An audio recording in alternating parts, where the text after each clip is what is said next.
Welcome everyone to IsisParenting Sleep Support Webinar and Chat. My name is Nancy Holtzman. I'm the Mom and Baby Nurse Educator, Board Certified Lactation Consultant, and Board Certified in Pediatrics. I'm the Vice President of Clinical Content and E-Learning here at IsisParenting in Boston, Massachusetts, and coming soon to Atlanta and Dallas-Fort Worth. With me today, as she is every Tuesday at 12 noon, is my friend and colleague, Megan Casano. I'm the mom of 2 older teenagers, and Meg is the mom of 4 beautiful daughters. And today we are going to talk about nighttime disruptions, specifically from fears and nightmares and night terrors. And Meg will explain where these come from, the differences neurologically between them, and how to manage each different type of situation based on your child's age and stage. Meg, would you like to get started today? Sure, thanks, Nancy. So we are going to start by talking about bedtime fears and anxieties. And this is where, I'm talking about if you have a toddler who's anxious about going to bed, doesn't want you to leave the room. So this is more about the bedtime process. Certainly it could very definitely carry over into the night as well.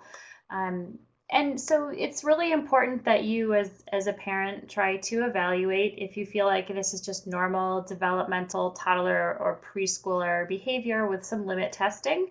What might have started as a legitimate fear on a particular night because of a thunderstorm or, a loud noise or something that happened during the day has now perhaps just become a habit. Your child sort of liked the response and the extra TLC that they got on a night when there was a specific event, and now it's sort of become a habit. You might find it helpful to try to identify if it seems to be a specific fear, like my thunderstorm example. If your child is really fearful of that, then guess what? When it's thunders and lightnings, it's totally appropriate for you to be sort of on deck to soothe and support as needed. But then on other nights, it would be appropriate for you to take a step back. So you're sort of trying to figure out, are there specific fears that you can identify and you can address as they come up, or is it just sort of become a general anxiety and fear? It's helpful to sometimes take a look too. Does it carry over into the day? I'm I don't diagnose a child's anxiety, certainly. And so it's important that if you had concerns, you would talk about it with your pediatrician or specialist. But I think parents actually do a really nice job, in my experience, of determining if it's something mild. And if it's mild, then we absolutely have some nice behavioral approaches that we address in terms of sleep. If it seems like it's more pervasive, more like moderate or severe anxieties, then you're definitely going the route of consulting with your doctor. Something that can sometimes help is to kind of assess if your child is anxious or fearful about going to bed. If you do stay with them, sit on their bed or sit in a chair near them, does your child then quickly fall asleep? And this can help you determine if your bed timing is appropriate as well, which I'll talk about in the next slide. And then you also want to be asking yourself if your child is afraid that you'll leave after they're asleep. Sometimes if you have, and maybe you've been doing this for a long time and it was never a problem, but if your child is used to you being there in the room when they're falling asleep, then when they wake up in the night, it might make your child anxious, sort of looking for you. Where did you go? Are you coming back? Their mind starts going. So we'll talk a little bit more about this as well. So if your child's bedtime fears and anxieties seem mild, you want to, first of all, make sure your child is going to bed at the right time. This, as your child gets older, toddler age, preschool age, and if your child is still napping, sometimes we parents get stuck into sort of a more baby style schedule, and sometimes parents are putting their child to bed actually too early. The child's not ready for sleep. They haven't had a long enough afternoon of exercise and light exposure to rebuild their sleep pressure, and so they're lying there in their bed for like an hour, their mind starts going, they start to think about things. It's not easy to fall asleep and it becomes stressful. So that's one of the things that you can do to help determine if you do give your child some extra support on a night, sit in the room with them. If they fall asleep very quickly and easily with you right there in the room, number one, it may truly be, yes, this really is about anxiety because when I'm here, she's fine. And number two, her bedtime is right because she fell asleep pretty quickly within about 15 minutes. And so I know that she really was tired and ready for sleep. You will want to make sure that your bedtime routine with your child is very predictable. If your child is talking about new fears like fear of the dark, for example, you might want to add a dim nightlight. And you might know from past webinars, if you've ever listened, that the color and brightness of your nightlight is extremely important. It needs to be very dim, just like the equivalent of a soft glow, like what a candle might produce, just that very soft orangey, ambery, reddish kind of glow. Those are the color spectrums you're looking for. So adding a nightlight for some comfort is totally appropriate. You just need to make sure it's the right color spectrum for your child. You want to also make sure that your response is predictable. If your child is wondering like, oh, is mom going to be angry tonight? Is she going to be, am I going to get an extra story? Is my bedtime routine going to be really rushed and hurried? So just sort of assess, look back over your last few weeks as, if fears and anxieties have popped up, and see if you can figure out if there's anything from the bedtime routine aspect that might be triggering. As a parent, you would always want to acknowledge your child's fear because it is real to them.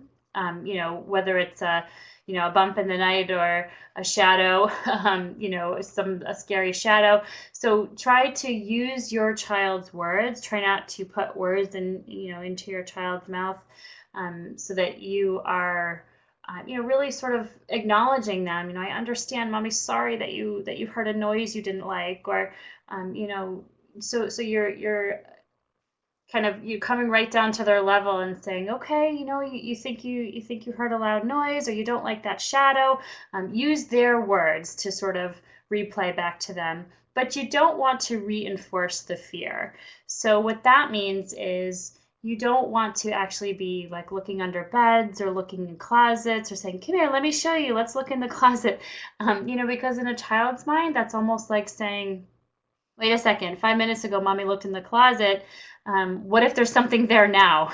So it actually, in a way, is reinforcing the fear. Same things there, people do all kinds of things like have monster spray or dream catchers or, special dolls that keep the dreams away. And, let's face it, your child is going to have a bad dream from time to time. And so it sort of creates this false sense of security. So you are giving your child lots of reassurance that you're close by. You're going to be checking on your child.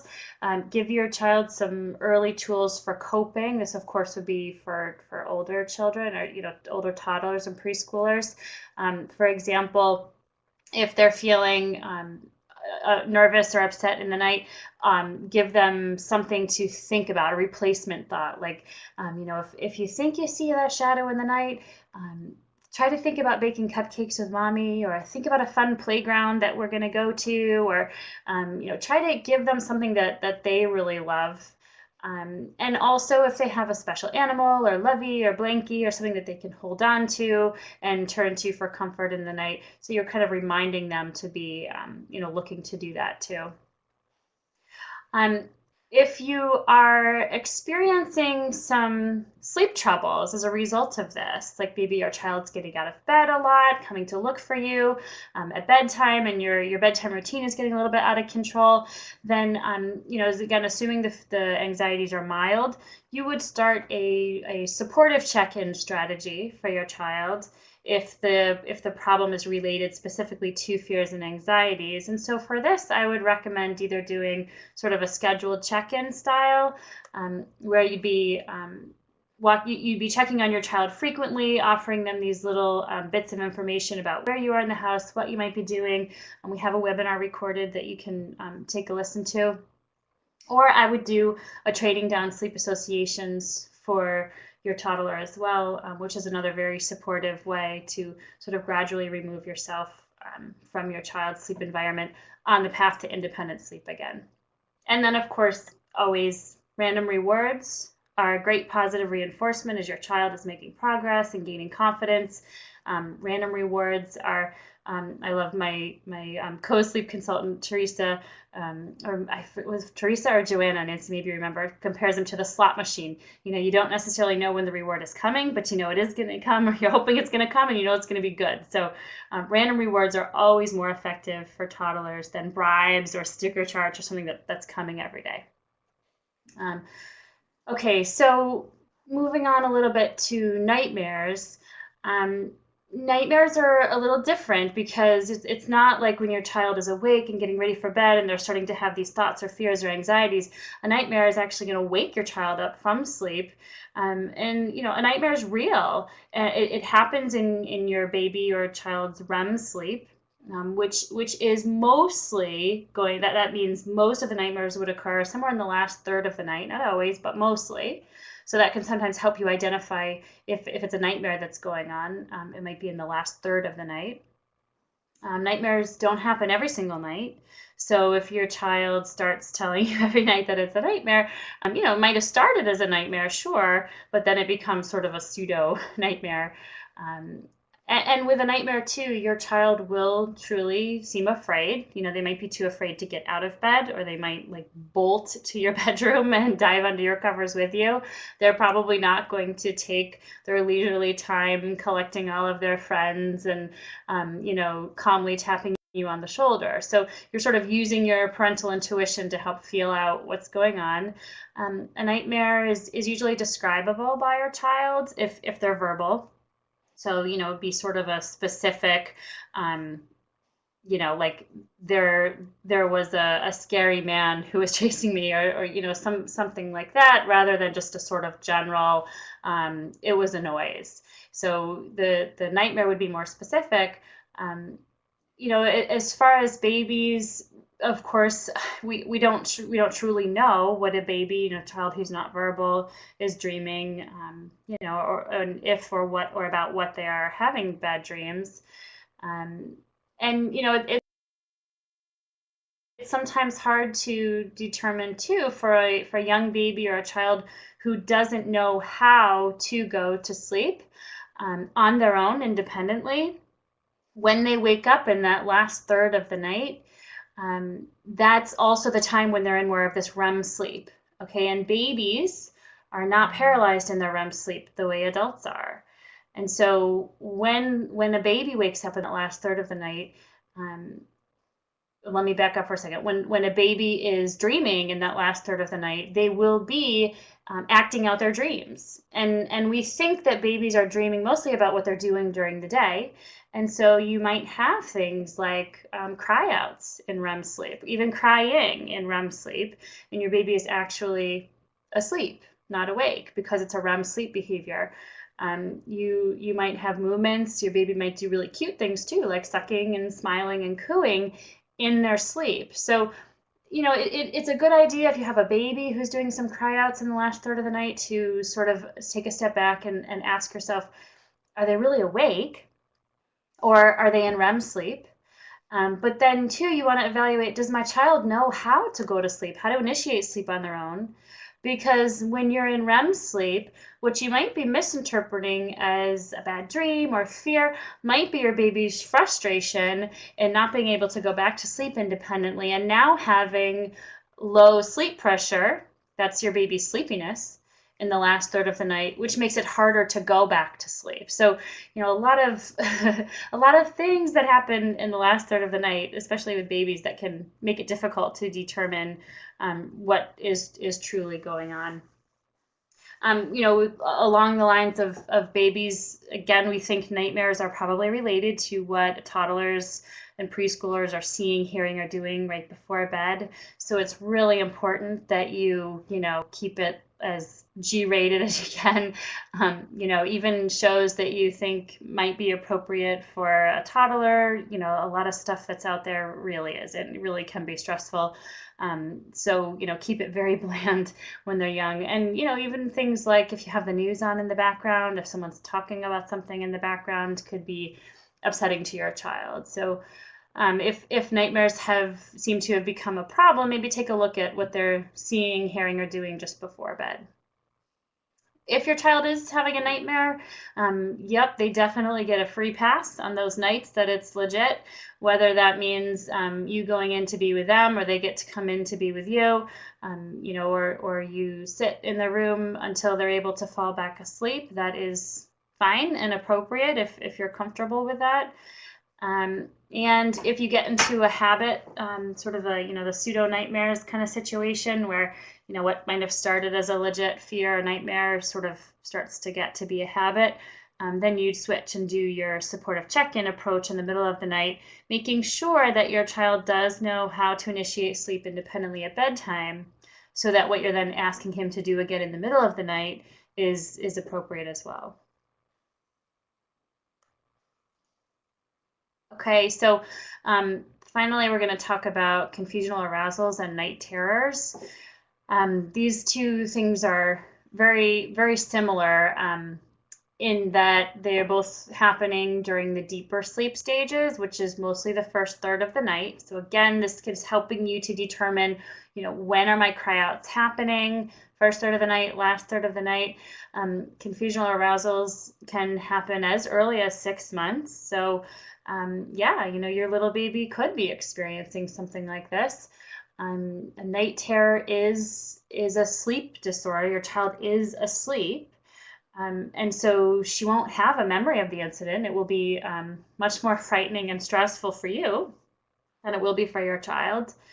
Your child will almost certainly be unresponsive to your intervention because he's asleep. He won't, you going in, and I often ask parents, they'll say, oh my gosh, my child's having night terrors.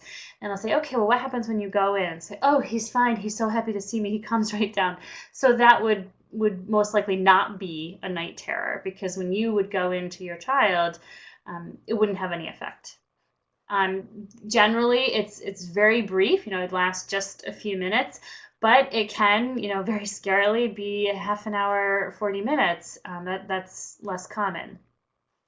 In a confusional arousal, your child seems agitated, might be kicking, screaming, might be getting up and sort of running haphazardly around the room. Some people say it seems like they're possessed. If it's a night terror, they actually seem terrified, scared of something. Again, they are asleep. There will be no memory, and so it is much more frightening for you than it is for them. You don't try to wake your child. Just keep them safe. Let the confusional arousal run its course. I sometimes equate, especially the confusional arousals. Sometimes parents will say, "Oh my gosh, if my child wakes up at 10:30, they're not just crying, Meg. They are all out screaming." And sometimes I sort of equate that to, that's the time of the night when your body wants to be in deep sleep. And if you think about, if you wake up from a nap too early, you just kind of feel like crap. It's very uncomfortable. It doesn't feel good. And that's, you think about it that way. That's a very oversimplification of this, but sometimes makes it, sometimes it's kind of a simple way to think about it. Confusional arousals and night terrors can be caused by a bunch of things, overtiredness being one. Change of environment, like for example, you could trigger one by, say, going in and checking, readjusting your child's blanket, or if you're finding that you're doing that. So right off the bat, you want to assess your child for overtiredness. Sometimes just putting your child to bed 20 minutes earlier for a few nights in a row will fix the problem. If you're triggering them by going in, you might need to take some steps to be able to prevent doing that. Maybe you switch to a toddler-sized sleep sack if blankets are getting all mishmash around. If your child has an irregular schedule, if you know from past webinars, your child's body clock or circadian rhythm really does best with regularity and doesn't absorb change greater than 30 minutes very well. So if you have these wide swings in your wake up time or your bedtimes, that can also trigger these events. Sleep associations, again, if your child's falling asleep one way and then groggily stirring in the night and think, in the half conscious way, thinking, where's my mommy? Where's my sleep association? So these sleep associations that, cause your child to look for you or to arouse himself fully can alter the course of your night and can trigger some of the events. And then there's a theory that there could be a possible just a flat out hereditary component too. So if a parent or grandparent experienced them, then it could just simply be that. So if you've addressed what might potentially be the underlying causes, like overtiredness, scheduling, sleep associations, and you're still experiencing them, even if you are experiencing them, and they seem fairly mild to you, still worthwhile to mention to your pediatrician. You would want to, if it seems like they're happening frequently and they're very disruptive to you or to your child, you're definitely going to seek medical advice. You are going to monitor your child for safety. If during these events they're getting up and moving around the room, you're watching for safety hazards, windows. And these types of events can actually, there are children, older children, 12, 13 years old who experience these too. So for most babies, they just outgrow them and all of a sudden you realize they're just not happening anymore. For other kids, it's a simple change of environment or schedule and they're done. And then, for some kids, it would be something that you'd be working with your pediatrician and, over time, it would be a long, event for your family. But that's in most cases, that's not the case.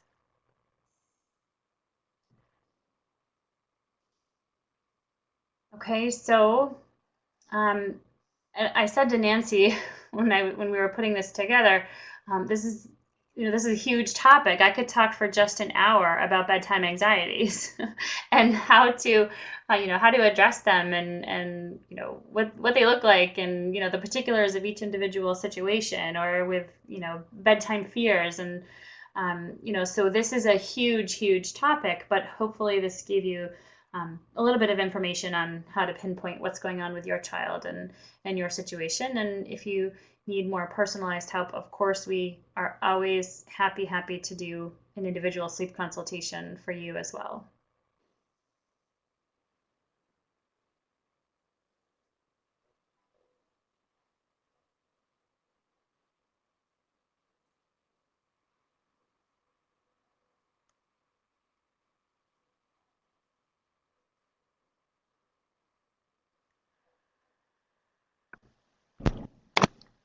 Thank you. So we have a few questions that came in, and we've got about 5 minutes, so we can take a couple of questions. I think we have somebody new in our webinars today, and she mentioned she was questioning the term that we used, trading down. So we've talked quite a bit about trading down sleep associations as one approach. Maybe you can just give a quick overview as to what that means and direct her to the two. I'll put the links into the two separate trading down sleep associations. Plan for babies to on the path to independent sleep. And trading down sleep associations is basically a process of a parent moving from their current sleep association, which for most families that we're working with might be quite involved, like nursing to sleep, rocking and holding to sleep, bed sharing, and to slowly transition them down to a lesser association, like you might go from nursing to sleep to rocking to sleep to crib-side soothing to sitting in a chair, but you're doing this in a very gentle way, and you're alternating back and forth between these two positions of higher soothing and lower soothing. For example, rocking in the chair, and then when your child is sleepy, you put them in the crib and you might rub their back from the side of the crib. And then if they start to get frustrated in this new place, you pick them back up, rock them in the chair, you might put them back in the crib, and so you're alternating back and forth. But ultimately, when sleep comes, when the hormones of the circadian rhythm and the sleep pressure, the homeostatic pressure or sleep drive rises to the point that the baby falls asleep, they're now in their new spot. They might be in the crib getting their back rubbed, as opposed to in the chair being rocked or on the ball being bounced. So it's one style that we offer. It's a slower and soothier style. We offer lots and lots of styles, but this is a common one, and it's one that I recommend in this particular webinar because of the anxieties or fears. Generally, it's best to start with something that's a little on the more supportive side, with the goal being get your child used to having a nice, pleasant, calm bedtime routine again, and then you can transition out of the room more quickly as you feel like you're getting things under control. And Nancy posted the link too if you wanted to take a look.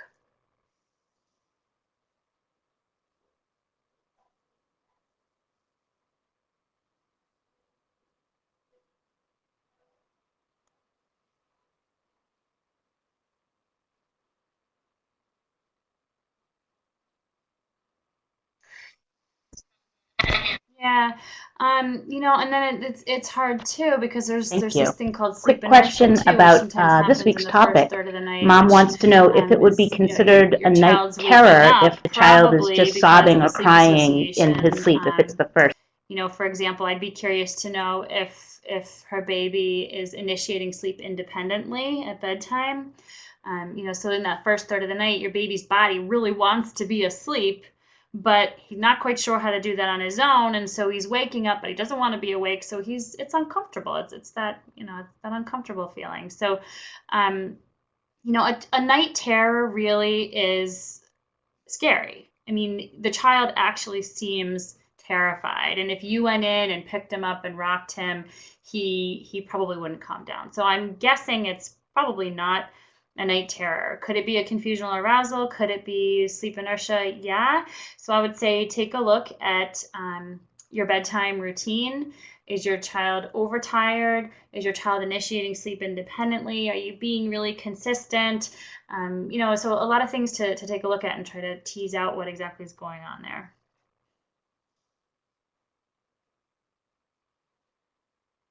Did I miss anything with that?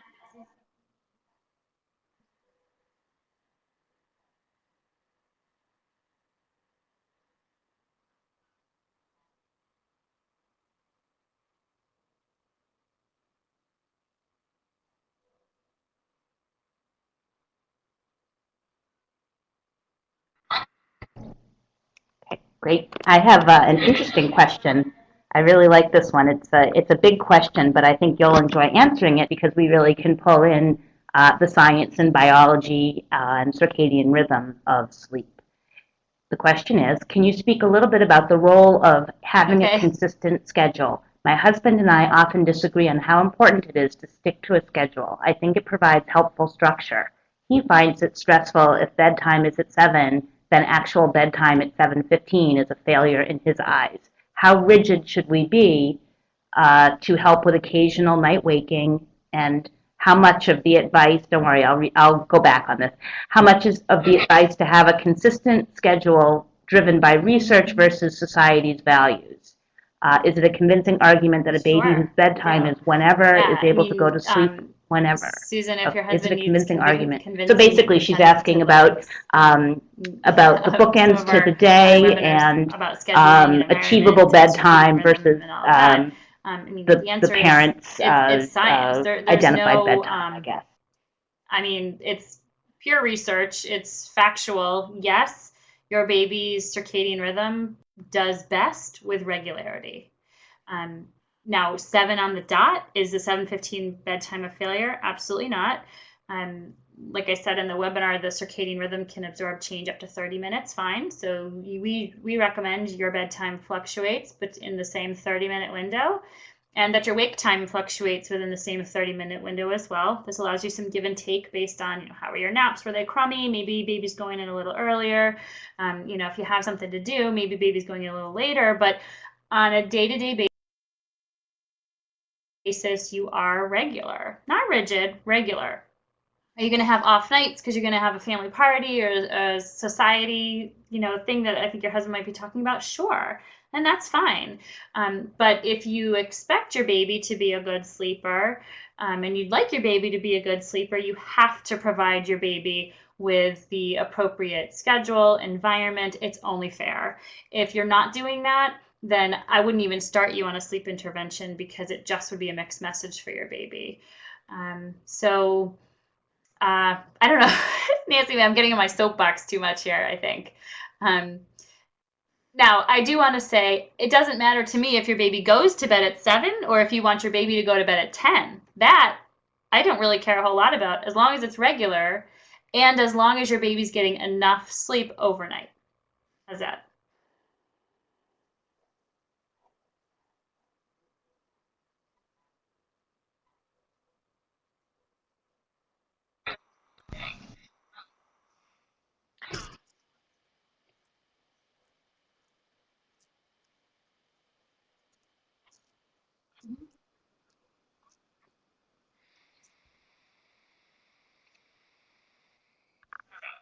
Yes.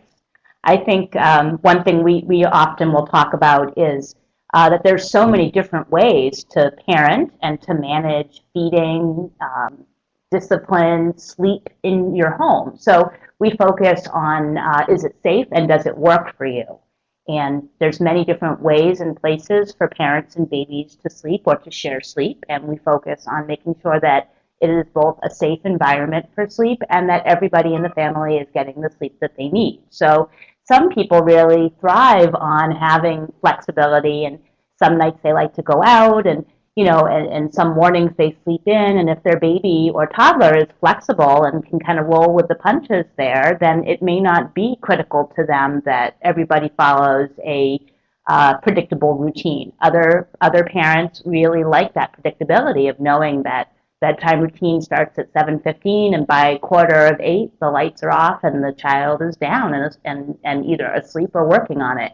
So it's really what's going to fit well into your family. And just as Meg mentioned, we get this question all the time: is 8:30 an appropriate bedtime for my child, or is that too late?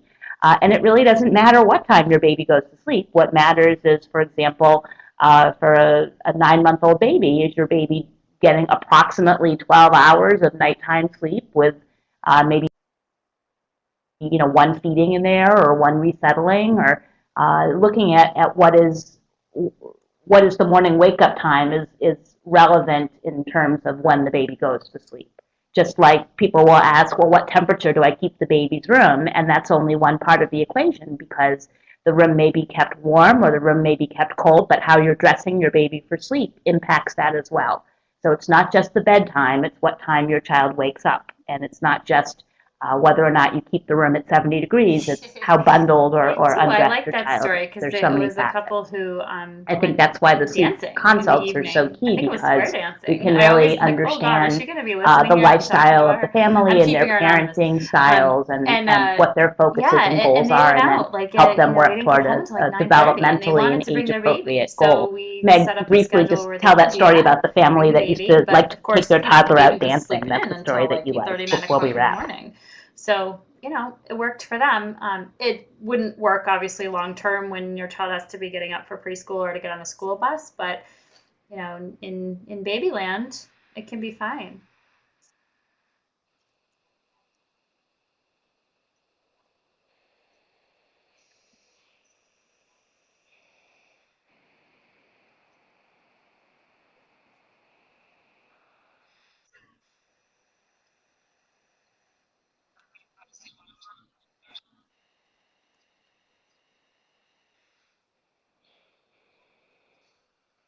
Hmm. And likewise, we worked with a family not long ago who we did have to kind of reset their realistic expectations, because perhaps they wanted a very, very young baby to go to sleep very early at 6:30 or 7 and sleep all the way through until 7 o'clock the next morning. And they wanted to help the baby learn how to do this with zero Um, crying. And for that age of a baby, it's just not a realistic expectation. yeah, The child is going to we need to were, eat but at I'm night, wondering if we needs should to be switch back to a resettled at baby night, topic. and so on. And so I think It's Yeah. one thing to have your goals, but Okay. they have to be reasonable and age and stage and developmentally appropriate as well. So thank you, Meg. And we have our topic for next week. I think, were we going to do silent return to bed?